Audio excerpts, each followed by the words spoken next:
जैसलमेर से बड़ी खबर, जहां deputy CM doctor Premchand Bairwa Jaisalmer पहुंचे हैं, जहां होटल फर्न में समाज सेवी शशिकांत केतान के नेतृत्व में उनका जोरदार स्वागत किया गया। बीजेपी जिलाध्यक्ष दलपत हिंगड़ा और प्रदीप जोधा ने भी डिप्टी सीएम का स्वागत किया है। डिप्टी सीएम ने इस मौके पर कहा कि हरियाणा राजस्थान से जुड़कर वृक्षारोपण करें ताकि हमारा वातावरण शुद्ध हो। डिप्टी सीएम ने पंचायती राज चुनाव, अधिकारियों की हठधर्मिता सहित तमाम मुद्दों पर मीडिया से बात की। बजट में देखिए, हर क्षेत्र हर वर्ग को लेते हुए उन्होंने बजट दिया है।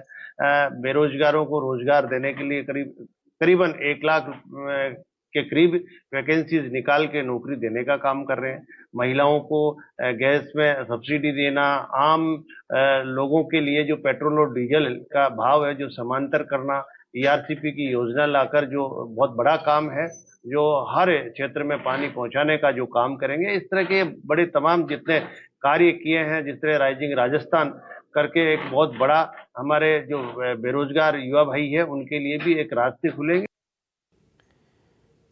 और अजमेर से खबर है, जहां 30 साल पुराने एक दुष्कर्म मामले में सुप्रीम कोर्ट ने अहम फैसला सुनाते हुए ट्रायल कोर्ट और राजस्थान हाई कोर्ट की ओर से दी गई सजा को रद्द कर दिया।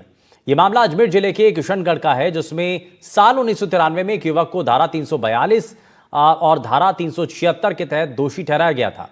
इस मामले में ट्रायल कोर्ट ने आरोपी को 6 महीने की कठोर कारावास के साथ 200 रुपए का जुर्माना और रेप की धारा में 5 साल की सजा, 300 रुपए जुर्माने की सजा सुनाई थी।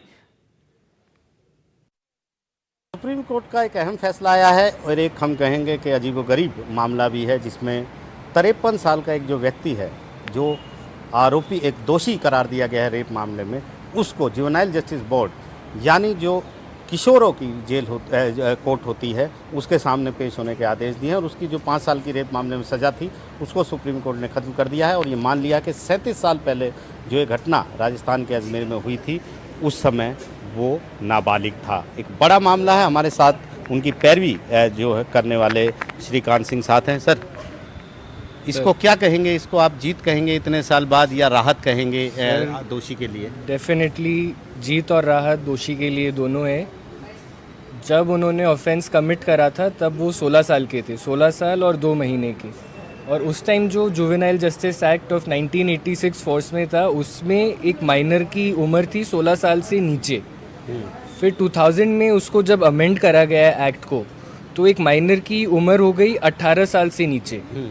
और विद रेट्रोस्पेक्टिव इफेक्ट कि जो भी केस पेंडिंग है कोर्ट में, उसमें सब में माना जाएगा अगर 18 साल से नीचे का शख्स है तो वो नाबालिग है। उसके जुवेनाइल जस्टिस एक्ट ऑफ 2000 के सेक्शन 20 के तहत हम माइनर थे जब ऑफेंस कमिट हुआ था और माननीय सुप्रीम कोर्ट ने रिहा कर दिया है। हमें बहुत खुशी है।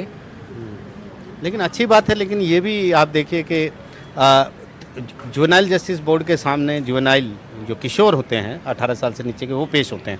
लेकिन एक 53 साल का एक जो व्यक्ति है वो बोर्ड के सामने जाएगा। और क्या सजा हो सकती है इस केस में? सर, मेरा मानना है कि वहाँ जो छोटे बच्चे हैं उनको इसको देख के कुछ सीख मिलेगी कि कैसे अपनी ज़िंदगी नहीं जीनी चाहिए। और इनको करवाएंगे, कम्युनिटी सर्विस करवाएंगे तो कुछ ये सोसाइटी को देंगे। अपने लाइफ लेसन से कुछ सीख सोसाइटी को, जो और बच्चे हैं उनको कुछ सीखने को मिलेगा। मैक्सिमम सज़ा जो है इस तरीके की, अगर कोई बच्चा होता तो उसको मैक्सिमम 3 साल रिमांड होम में भेजते। अभी ये कितने साल की सज़ा काट चुके हैं पहले? अभी ये लगभग पूरा शुरू से अभी तक लगभग 1.5 साल की सज़ा काट चुके हैं। पर सुप्रीम कोर्ट ने इनका कन्विक्शन अपहोल्ड कर दिया है, पर इनको रिहा कर दिया है। एक बड़ा केस है, एक यूनिक केस है और फैसला जो है वो भी हम ये कहेंगे कि एक नज़ीर बनाने वाला है। नई दिल्ली से आशीष भार्गव, NDTV इंडिया।